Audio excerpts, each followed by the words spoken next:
ಅಣ್ಣ ಇದು ಶೀತ ಜ್ವರ ತೆಮ್ಮದ ಮಾತ್ರೆ ಕೊರ್ಲೆ.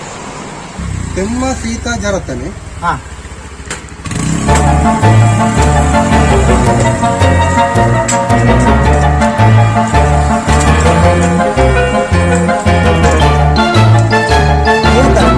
ಏತಣ್ಣ 55. 55 ಹಿಂದೆ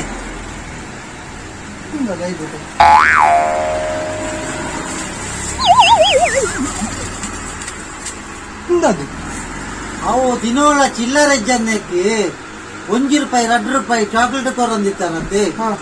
ಅವೇನು ಕಣಾಯ್ತೀನಿ ಆಯ್ತು 50 ಚಾಕ್ಲೇಟ್ ಉಂಟು ಲೆಕ್ಕ ಮಾಡ್ಕೊಳ್ಳೆ. ಅವೇ ಅದೇ 55 ಬರ್ತೀನಿ ಬರ್ಬೇಡ.